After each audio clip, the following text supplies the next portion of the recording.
एक समय परमात्मा कबीर जी के भक्त थे, वो कहीं किसी अन्य पहुंच गए, किसी कोई भगतमती बहन थी यानी कोई सेविका थी, उसके वहाँ चले गए। परमात्मा के जाने के बाद ये अपने आप मनमुखी संत भी बन जाते हैं, लेकिन भक्ति करने से थोड़ी बहुत उनके अंदर वो साधु गुण अवश्य आ जाते हैं। उनसे आगे लाभ भले ही ना होता, लेकिन वो आध्यात्मिक मार्ग से परिचित अवश्य होते हैं। तो इस प्रकार का एक संत किसी अपनी सेविका के घर चला गया और गुरुजी आगे गुरुजी की सेवा श्रद्धालु खूब करते हैं। और उनके घर,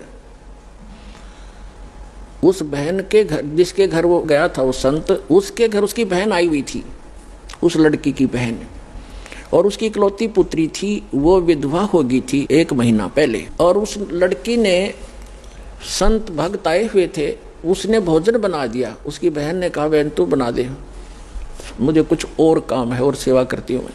तो उस बहन ने वो भोजन बनाया, साधु संत ने खाया। सुबह उठ के उसको सारी रात सपने आए, मेरी बेटी विधवा होगी, हे भगवान क्या होगा, मेरी बेटी विधवा होगी, इसके तो बालक भी छोटे छोटे हैं, अब इसका क्या हाल होगा है। आगे दूसरा पति, उसका भाई भी नहीं था पति का, बटेऊ का, अब इसका क्या रहा होगा, यानी इतनी चिंतित थी। तो सुबह उठ के उस संत ने कहा अपनी शिष्या से, बहन आज ये हमारा भोजन किसने बनाया था, ये कल रात का जो भोजन था ये किसने बनाया था। तो उसने बताया, जी मेरी बहन आई हुई है, उसने बनाया था। अच्छा, क्या कोई आपत्ति है उसके ऊपर, कोई दुख है उसको। कहा महाराज जी घना दुख उसको, तो नाम तो उसने ले नहीं रखा।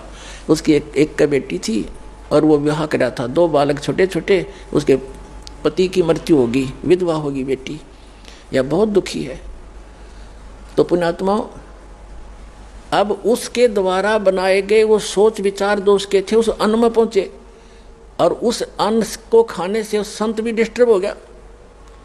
और इसी प्रकार आप इस भक्ति, जैसे बहन बेटियां हैं, अब क्या करती हैं, मोबाइल परमात्मा ने चला दिए और बहुत से सिस्टम ऐसे चल गए हैं। ये इतना सहज मार्ग है पुण्यात्माओं, जैसे आरती करते हो, सुबह का नित्यनेम भी करते हैं, क्योंकि इसमें मानसिक काम नहीं है। जैसे खाना बनाना रूटीन है। अब जैसे गाड़ी चलाते हैं, अब उसमें मानसिक काम घना नहीं होता, अभ्यास हो जाता है इनका, अपने हाथों का अपने आप ही। तो उसमें भगवान की भक्ति, जैसे आरती लगा दी, आरती भी करता रहे और काम भी करता रहे। जैसे बहन आरती करती हैं या मंत्र करते करते नाम आरती, रोटी बना रहे हैं, मंत्र करने लग गए, तो उनका असर उस अन्न में भी होगा और खाने वाले को भी वो अनुकूल